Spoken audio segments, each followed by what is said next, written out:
Investigators say they know of at least 13 dispensary robberies since June 2016, but only 6 of those robberies were reported to them by the owners or workers. Chris Glover is working on this story for us tonight. Chris, that shop behind you was one of the shops that was robbed. This is the shop that was robbed most recently, just last week, in fact, and police say nobody from the shop here alerted them to that robbery. So today, there's this public campaign to publicly shame businesses that, as police put it, put their bottom line ahead of public safety. January 4th, 2 suspects robbed Cannabis Culture on Queen Street East at gunpoint, but police say the store manager didn't call for help. I find it disturbing that the owners and operators of these storefronts refuse to cooperate. In 13 robberies at marijuana dispensaries since June 2016, almost half did not report, and some refused to hand over security footage. This pot shop, not one of the robbery sites, says every dispensary should cooperate with police. I'm sure every dispensary has its own problems and politics. I just know that we're very open. We've got a big open window there, and we're not interested in hiding anything. There have been arrests like this dramatic scene last summer. A suspect was caught after allegedly walking into a dispensary with a gun and a suitcase. Have you ever had an incident when you were in one of these shops? No. Thank God.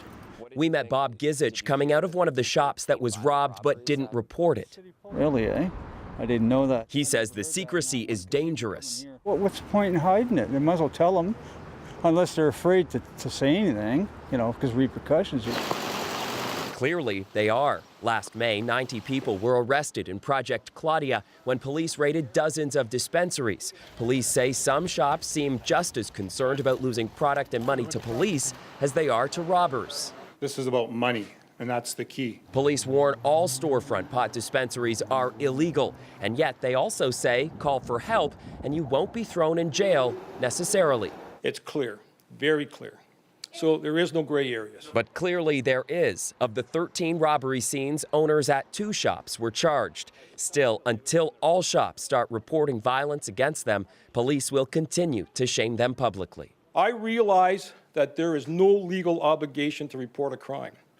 But where is your moral sense of an obligation?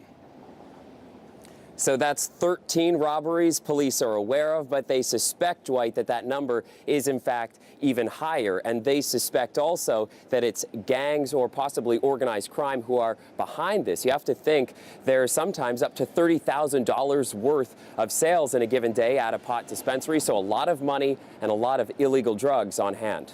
Yeah, it seems like a dangerous situation being created here. Now, you also spoke to a medical marijuana patient activist today. What did she think about this? Tracy Curley says the best way to keep these pot dispensaries safe and to not have violent episodes at them is to license them. She says that will give them the security to call police when they need help.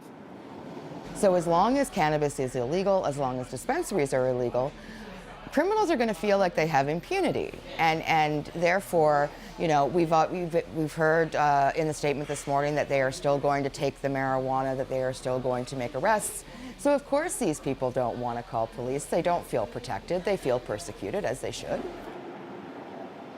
But licensing these shops does not seem like something that's going to happen in Toronto, not at least until the legalization of marijuana that's expected later this spring. And that crackdown on pot dispensaries in the city is something that's continued even after Project Claudia. There have been 33 search warrants executed since June of last year. That works out to about 1 a week, Dwight. Thank you, Chris.